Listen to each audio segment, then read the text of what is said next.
da evolução do surto da Covid-19 nos municípios, bem como projeções em relação à própria pandemia. Professor, muito bom tê-lo aqui conosco, a gente agradece a disponibilidade de falar com a gente na manhã desta segunda-feira. Eu começo perguntando justamente de que forma que acontece a atuação do comitê, né? Como que o comitê tem atuado nessa pandemia. Um ótimo dia. Bom dia a todos, bom dia a toda a audiência da rádio. Nós somos parte do portal Geo Covid-19, né? Uma iniciativa que foi iniciada aqui pela Universidade Estadual de Feira de Santana, né? Mas tem uma abrangência nacional. Nós temos parcerias aí com outras instituições aqui da Bahia, tanto com a UFBA, com a UESC, com a UNEB, quanto também parcerias com instituições internacionais, né? Que também tem abrangência em outras áreas. Então, nós cobrimos todos os municípios do país através do nosso portal, pode ser acessado aí por qualquer pessoa, né? Conhecendo os dados, tanto de casos, quanto de óbitos, quanto projeções também. E a gente agora também tem informações sobre a vacinação acompanhando cada município do país.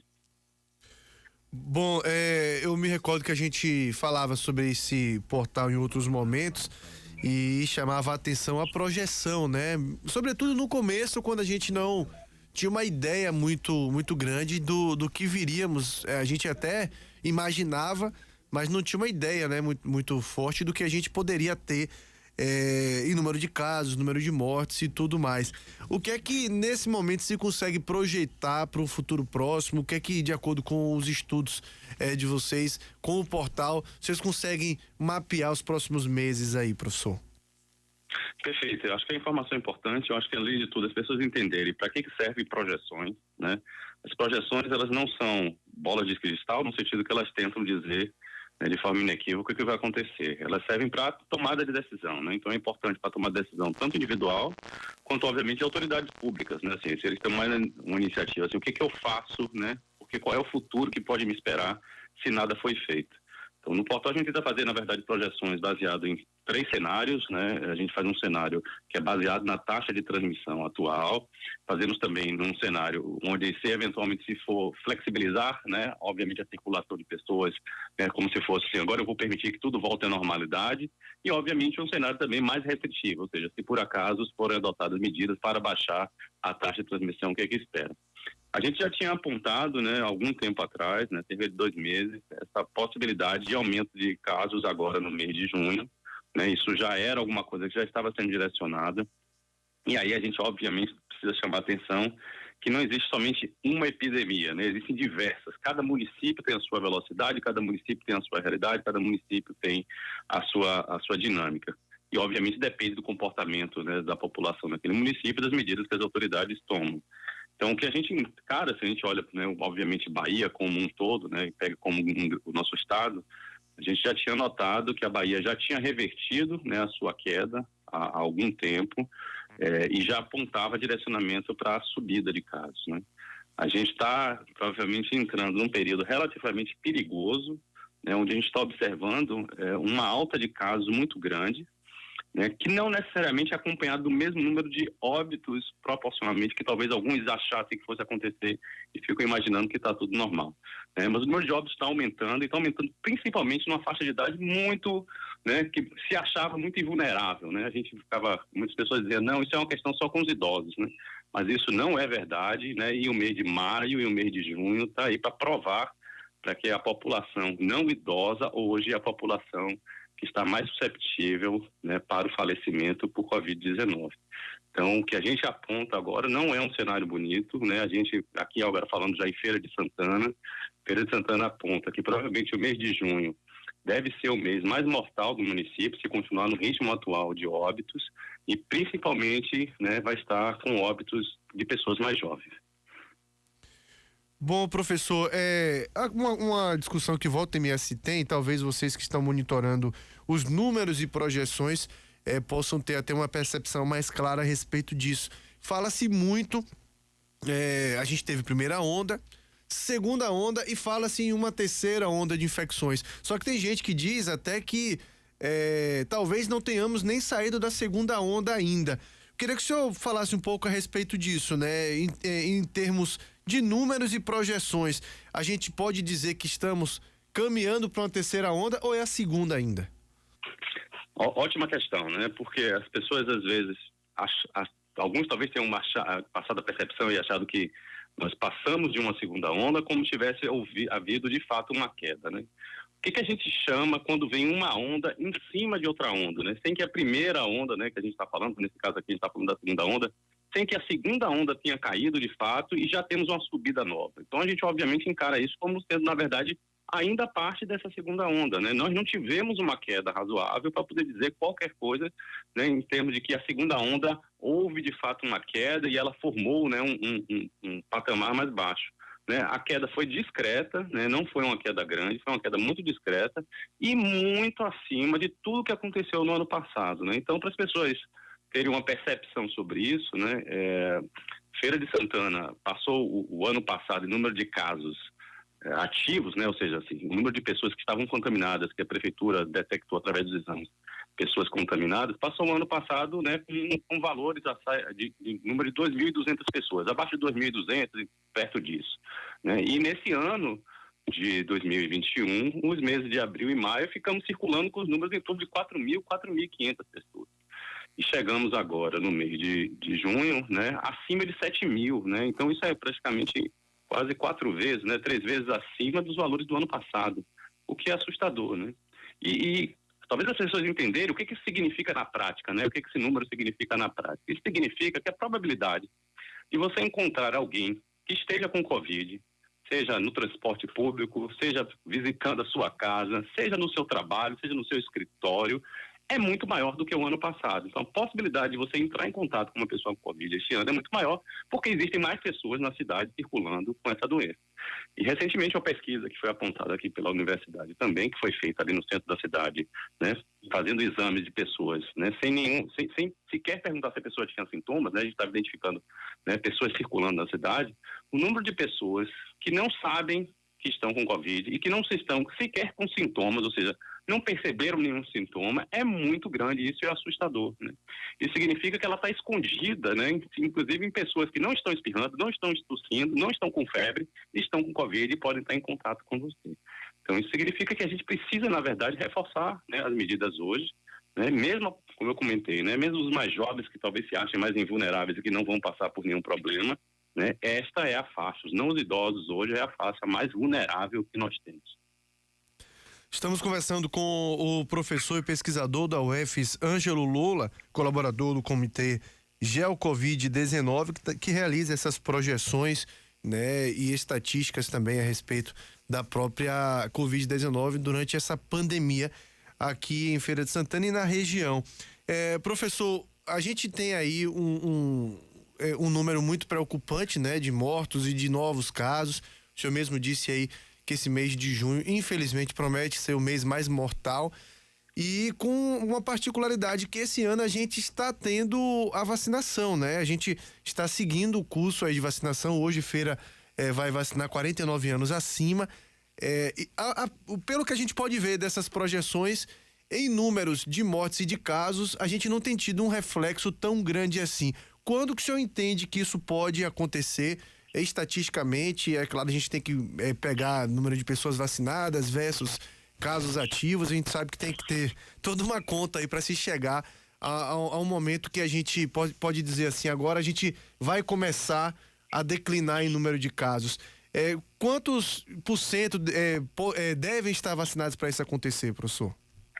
Perfeito. Eu acho que, inclusive, a gente pode começar pela sua primeira colocação, né? Assim, estamos tendo efeito da vacinação na epidemia? Eu digo para vocês, né, assertivamente que sim. Mas como assim? Se Feira de Santana vai passando, né? Eu acabei de dizer que Feira de Santana deve passar pelo mês mais mortal. Porque a população que foi vacinada prioritariamente, né, quem recebeu o maior número de vacinas até agora foi o público idoso, né? O público que está acima de 60 anos. Então, esse público acima de 60 anos, o que a gente observa é que houve uma queda, né, muito grande de óbitos nesse público, a partir aí do final de maio, né, desculpa, de março, né, a partir do final de março, houve uma queda muito grande no número de óbitos dessa população. Essa população sempre foi, acima de 60 anos, sempre foi a que majoritariamente estava falecendo de Covid, estava, né, tendo os óbitos relacionados. O que a gente observa é que esta população, e a gente segmentando agora a população, porque não temos mais uma população uniforme em termos de vacinação, né, então tem uma parcela que já recebeu a quantidade, um percentual de vacinação muito maior. Essa população acima de 60 anos, ela recebeu vacina e ela teve uma queda muito forte do número de óbitos nessa parcela da população. Por outro lado, né, e eu já comentei e vou reforçar novamente, se a gente pegar a parcela da população que está abaixo de 60 anos, essa parcela nunca conseguiu, este ano, ter queda de óbitos. O público abaixo de 60 anos só faz ou estabilizar ou subir. Então, recentemente, agora, no começo desse mês de junho, a gente observa, né, e novamente dados a nível Bahia, para poder pegar uma coisa mais macro, né, para poder pegar, inclusive, números mais, né, confiáveis em termos de totalização, essa parcela de população que passou aí o mês de abril, né, com um patamar de 200, 250 óbitos semanais, já está alcançando próximo de 400 semanais. Ou seja, a parcela da população que não está vacinada ainda. Então, deseje sua vacina, assim que for chamado para ser vacinado, corra para poder ser vacinado, não aguarde para ir na semana que vem, não fique escolhendo vacina, se vacine logo. E além disso, chamar a atenção, a vacina tem efeito após as 2 doses e passado aí 14 dias mais ou menos da segunda dose. Então não é porque você tomou uma dose de vacina que agora você tem um escudo invencível, isso não é verdadeiro.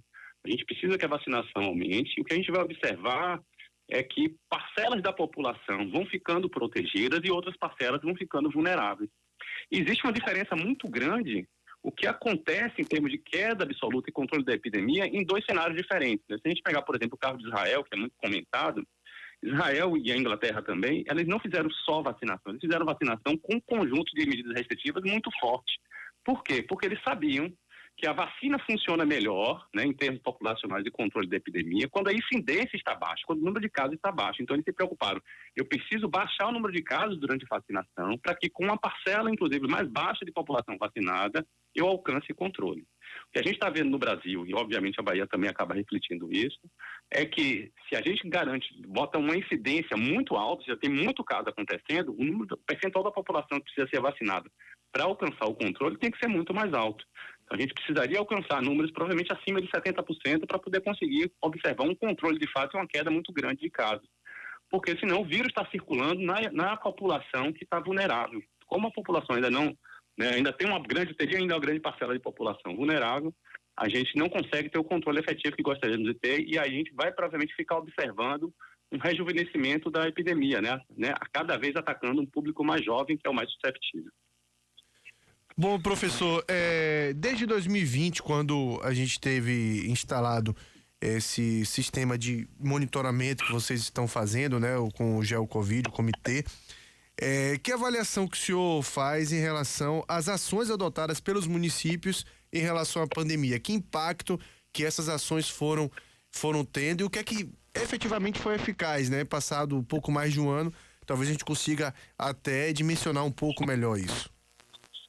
Essa é uma excelente colocação, né? Porque o que nós vemos de forma geral sendo aplicado, obviamente tem poucos municípios que são exceções, são medidas restritivas, mas restritivas ainda, digamos, leves, né? Muito parciais.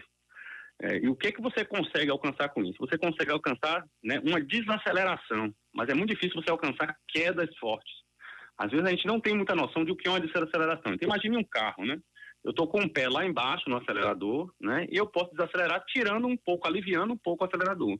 Isso significa que eu diminuí a velocidade, mas eu não consegui ainda parar o carro, né? Quando você adota medidas restritivas mais fortes, você para o carro mais rápido, né? Então você de fato pisa no freio. Mas quando você só adota medidas mais, né, parciais, ou seja, você ainda permite muita circulação da população, muitos contatos entre as pessoas, né? Mas aí você adota, por exemplo, um toque de recolher, você tira parte do contato que as pessoas teriam, né, durante o período da noite, mas se durante o dia elas continuam se encontrando, né, obviamente você não vai conseguir ter o controle desejado. Então o que a gente observa de forma geral é que as medidas, quando elas são parciais, né, elas são feitas, né, sem, alguns ficam perguntando, né, a Bahia teve lockdown, né, pouquíssimos lugares, pouquíssimos municípios de fato implementaram algum tipo de lockdown, né, a gente tinha uma ou outra exceção de um município que de fato implementou lockdown, e lockdown não significa fechar o comércio, lockdown significa todo mundo fica em casa, né? E se você for para a rua, você vai ter que justificar ou então vai ter que pagar multa. Então isso é um lockdown de verdade, não é fechar o comércio. Fechar o comércio, agora vou controlar a epidemia, isso não é verdadeiro. Então a gente precisa entender, né, o que é uma medida restritiva de verdade. Então aquelas que são adotadas de forma forte, a gente observa quedas rápidas, né? E em vez da gente ter, por exemplo, toque de recolher que se estende, né, por 5 meses, a gente poderia ter, por exemplo, um lockdown severo que durasse 14 dias. A gente teria uma queda muito forte de casos, né, e não precisaria passar 5 meses passando por todo o tempo com medidas restritivas, e a gente conseguiria baixar mais fortemente. Mas, infelizmente, ainda temos um problema muito grande de comunicação com a população para eles entenderem o risco que eles estão susceptíveis, né? Então, tem pessoas até hoje que não entendem exatamente qual é a função da máscara ou como é que se transmite a Covid, né? O que é muito grave. Bom, professor, algo que a gente também tem notado muito, né, e é um discurso unânime entre todas as autoridades nesse momento, é de que é necessário evitar as aglomerações, claro, e que a gente vai, depois de São João, ter um número natural de aumento de casos, né? E que, por mais que se fale aqui, a gente, inclusive, é instrumento para isso, a gente volta e meia tá falando, gente, não faça aglomeração, não vai ter São João, não vai ter festa oficial, não reúne pessoas, porque isso é um risco maior de infecções. A gente sabe que muita gente simplesmente, ao que parece, não se conscientiza e vai teimar mesmo e os números vão subir.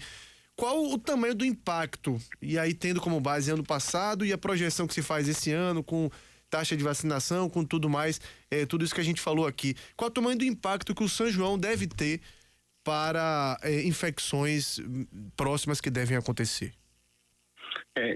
Vamos ter 2 efeitos provavelmente do São João, né? Assim, inclusive a população, não sei o quanto elas conseguem perceber que toda vez que nós temos um feriado, né, prolongado, existem 2 efeitos que acontecem. O primeiro efeito se chama represamento de dados, né? E vocês da imprensa provavelmente já percebem isso muito claramente, né? Toda vez que aparece um boletim no domingo, parece que tudo está melhorando no domingo, mas chega na segunda, volta a ficar ruim, né? O que acontece, na verdade, é que os dados ficaram represados, eles começam a ficar atrasados, não tem tantas pessoas trabalhando no final de semana para cuidar das notificações, né? E acontece o represamento, depois o represamento é aberto, né? A represa se abre e aí os dados aparecem. Então, o que a gente deve observar em primeiro lugar, né, é um certo represamento de dados. Então, não espere, obviamente, que no dia 28, né, logo depois que passar São João, né, a gente já começa a ver os números aumentando imediatamente. Segundo, porque existe também uma questão sobre a própria epidemia. Uma pessoa contaminada hoje, ela só vai ser diagnosticada com Covid provavelmente 7 dias depois e só vai eventualmente para o hospital, né, para precisar de internamento cerca de 14, 21 dias depois. Então, o efeito a gente deve observar no mês de julho, né? Então, vamos monitorar o que vai acontecer no mês de julho. E segundo, que eu acho que temos uma mensagem muito clara para a população, né? No sentido assim, olha, tem algumas pessoas que acham que se eu não for para uma aglomeração, está tudo bem, eu estou protegido. Isso não é verdadeiro. O que você tem que fazer você não deve se encontrar com nenhuma pessoa que não more com você em sua casa. Essa é a mensagem correta. O que acontece nos episódios de aglomeração, acontece um efeito que a gente chama de super espalhamento, né? Então, o número de casos que acontecem eventualmente naquela situação, principalmente aglomerações em locais fechados, e isso eu acho que é uma mensagem também que eu vou deixar para todos, né? Acontece um super espalhamento, o número de contaminados aumenta. Mas eu estou cansado de ouvir relatos de famílias onde, eventualmente, se faz uma visita familiar e aquele familiar que veio visitar estava contaminado e contaminou as pessoas daquela outra residência. Então, não é só evitar aglomeração. Mesmo que você faça uma festa em sua casa, né, com sua família, só faça essa festa com as pessoas que moram com você. Não convide os vizinhos, né, mesmo que seja somente um vizinho, né, evite contato com qualquer outro tipo de pessoa. E sobre essa questão, né, sobre como se prevenir, a gente precisa que a população adote um comportamento de minimização de risco, né? Assim, olha, eu sei que a Covid está aí, ela está acontecendo, eu quero saber como é que eu posso diminuir os meus riscos. O primeiro de tudo, né, como a gente já comentou, é o uso de máscaras. E aí, mais do que botar uma máscara no rosto, é saber usar essa máscara. Eu já estou vendo muitas pessoas usando a mesma máscara desde 2020 até hoje. Só que essa máscara, o tecido já esgaçou, né? Ela já começa a apresentar frestas, né? Buracos nela. O elástico já está solto, então a máscara fica caindo, né? Ela não veda. Então a gente deseja que as máscaras ofereçam 2 tipos de proteção. O primeiro é filtragem, né? Então a máscara tem que ter várias camadas, se for de tecido, né? De preferência, vocês podem usar máscaras, né? Que a gente chama de máscaras industrializadas, chamadas PFF2, que são vendidas aí até a R$2, R$3.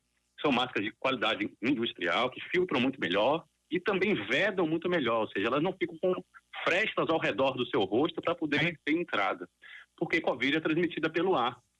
Então, uma pessoa, mesmo mantendo distância da outra, se estiver num ambiente fechado, mal ventilado, você pode ser contaminado mesmo à distância, mesmo mantendo distância social. Então, se for encontrar com qualquer pessoa porque precisa, etc., faça isso em ambiente aberto, olhando para o céu. Nunca entre para portas fechadas, né, e janelas fechadas e paredes, porque ambientes fechados É como se uma pessoa estivesse fumando no ambiente fechado, a fumaça contamina o espaço inteiro. Se a pessoa está fumando no ambiente aberto, essa fumaça vai embora. Obviamente, mantenha a distância, mesmo no espaço aberto, né? Mas não encontre com ninguém que não seja da sua casa em locais fechados. Se for ter que sair de casa, use sua máscara, né? E só tire ela, mesmo para se alimentar, no ambiente externo, mesmo para beber água no ambiente externo, isso vai lhe proteger mais. Então, a gente espera que o mês de julho, obviamente, tenha reflexos nisso, porque aumenta a circulação de pessoas e os contatos. Aquela pessoa que mora em Feira de Santana vai visitar outra pessoa em outra cidade, eventualmente vai semear esse contato lá na outra cidade e pode levar casos de uma cidade para outra, é o que pode levar ao agravamento do mês de julho. Professor, a gente agradece imensamente a disponibilidade do senhor de falar conosco. É realmente muito importante a gente estar falando dessas projeções, né, com base em tudo que a gente já viveu até aqui, até para que a gente também, e nas estatísticas e tudo mais, até para que a gente possa também se programar para o futuro, né? Claro, sempre no sentido de evitar as infecções, de evitar com que esse período tão conturbado que a gente vive seja prolongado ainda mais. Muito bom tê-lo aqui conosco, a gente agradece muito essa entrevista. Um abraço. Um abraço, eu agradeço a vocês. Conversamos então com o professor